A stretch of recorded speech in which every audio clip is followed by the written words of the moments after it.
In today's video, I'm going to teach you how to add an international calendar to Google Calendar in 2025. By the end, you'll have country-specific holidays displaying alongside your own events so you can plan confidently across time zones and regions. Start by opening Google Calendar in your web browser and signing in if you're not already. We'll do everything from the desktop interface because it gives you the full set of options in one place. In the top right, click the gear icon to open settings, then choose settings from the menu. On the left side, find the section labeled Add Calendar. Click that, and then choose Browse Calendars of Interest. This opens Google's curated collection of calendars that you can subscribe to with a single click. Next, select Browse All to expand the full list. Here you'll see different categories, including holiday calendars by country.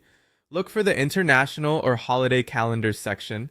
Select the International Calendar option to open the list of available countries, and then choose the country whose holidays you want to follow.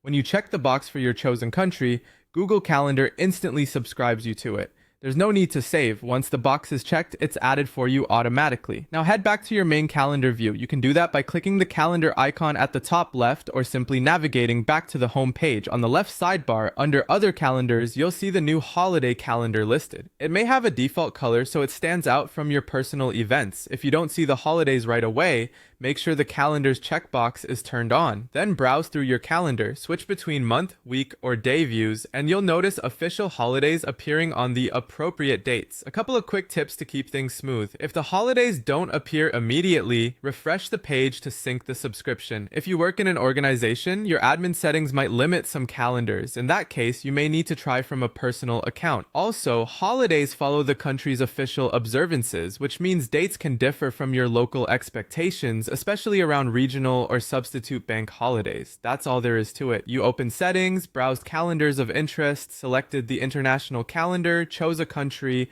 and confirmed it under other calendars. From here, simply keep the calendar checked when you want to see those dates, or uncheck it to hide them without removing your subscription.